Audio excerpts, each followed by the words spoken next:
বিটিচিত এতিয়া নিৰ্বাচনী বতাহ কি দোকানে পোহাৰে কি ৰাস্তা-ঘাট কি সভা সমিতি কেৱল নিৰ্বাচনী ঢৌ কেৱল নিৰ্বাচনী ঢৌ আৰু এই মুহূৰ্তত মই বৰ্তমান উপস্থিত আছোঁ 12 নং চালাকাটি পৰিষদীয় সমষ্টিত চালাকাটিৰ যি বিজেপি দলৰ কাৰ্যালয় আছে মই ইয়াত উপস্থিত আছোঁ আৰু মোৰ সৈতে উপস্থিত আছে বিজেপি দলৰ এইবাৰৰ প্ৰাৰ্থী 12 নং চালাকাটি পৰিষদীয় সমষ্টিৰ প্ৰাৰ্থী কবিতা বসুমতাৰী বাইদেউ এই মুহূৰ্তত মোৰ সৈতে উপস্থিত আছে আৰু আমি তেখেতৰ সৈতে কিছু কথা পাতিবলৈ যত্ন কৰিম 12 নং চালাকাটি পৰিষদীয় সমষ্টিত আপোনাক বিজেপি দলে প্ৰাৰ্থী হিচাপে প্ৰক্ষেপ কৰিলে সমষ্টিসমূহ আপুনি ঘূৰি আছে ৰাইজৰ সঁহাৰি কেনেধৰণৰ পাইছে আৰু কি আশা কৰে হয় ভাৰতীয় জনতা পাৰ্টিৰ আমাৰ 12 নং চালাকাটি সমষ্টিত মোক প্ৰাৰ্থী হিচাপে নিযুক্তি দিছে মই আমি পুৰা মানে চালাকাটি মণ্ডল সভাপতিক লৈ আৰু আমাৰ মাজত উপস্থিত হৈছে আমাৰ ইনচাৰ্জ বিহপুৰীয়াৰ MLA ডাঙৰীয়াও আছে আমি ভাল সঁহাৰি পাইছোঁ ভাল এটা ঢৌ আহিছে আমাৰ ইয়াত বিজেপিমুখী হৈছে চবেই আমাৰ জাতি জনগোষ্ঠীক লৈ আমি এইটো ক'ব পাৰোঁ যে মানে এইবাৰে চালাকাটি সমষ্টিত আমি ভাল এটা ফল পাম বুলি ভাবোঁ আমি জয়ী হ'ম আৰু সেইটো আমি নিজকে মানে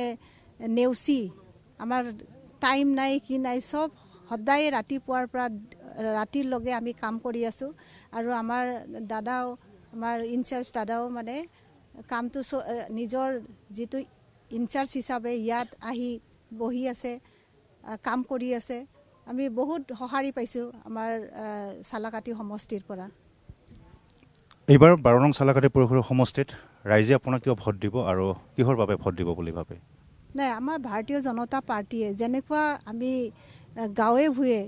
আমাৰ আঁচনিবিলাক আহিছে বা দিব পাৰিছোঁ আমি সকলোৱে মানে সেইটো লৈয়ে আমি যাব পাৰোঁ যে ঘৰে ঘৰে আমি সোমাব পাৰিছোঁ আৰু চবেই সঁহাৰি জনাইছে আমি এইবাৰ বিজেপিক ভোট দিম আৰু মহিলাবিলাক বিশেষকৈ মই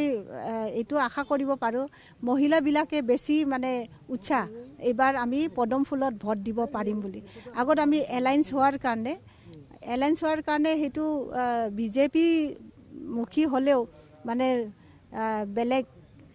ট্ৰেক্টৰক মানে UPPLকহে ভোট দিব লগা হৈছিলে কিন্তু এইবাৰ মানে চবেই বিজেপিৰ ভোট দিম বুলি মানে পদম ফুল চিহ্নটো পাব বুলি তেওঁলোকে বহুত মানে উৎসাহ হৈছে বহুত ভাল পাইছে আৰু ভোট দিব এবাৰ আমি জিকি যাম আপোনাৰ মূল পল্ডিত যিহেতু 12 নং চালাকাটি পৰিষদীয় সমষ্টিত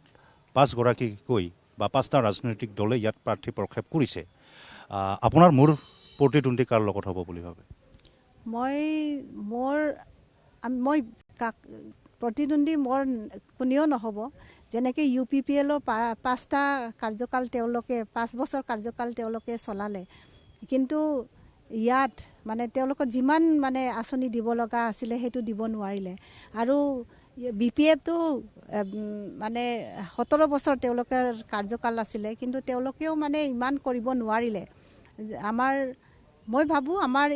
এইবাৰে বিজেপিয়ে আমি জয়ী হ'ম আৰু বিজেপিমুখী মই অলপ আগতে কৈছোঁ চব মহিলাবিলাক মানে পুৰুষবিলাক আৰু যিমান আমাৰ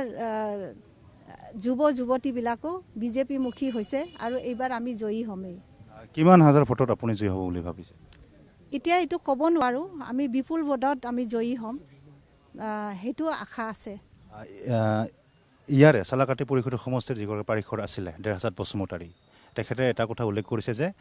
1 নম্বৰত BPF থাকিব 2 নম্বৰত UPPL আৰু 3 নম্বৰত বিজেপি থাকিব বুলি উল্লেখ কৰিছে আৰু তেখেতে 12,000 ভোট লৈ তেখেতে জয়যুক্ত হ'ব বুলি উল্লেখ কৰিছে কি ক'ব এতিয়া আমি ভাৰতীয় জনতা পাৰ্টীয়ে এইটো ক'ব বিচাৰিছোঁ আমি 1 নম্বৰত থাকিম বাকী পিছত থাকিব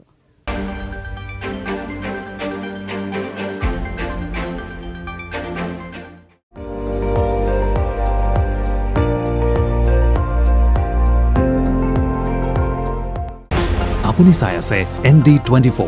সৰ্বশ্ৰেষ্ঠ নহয় সৰ্বোত্তমৰ দৌৰ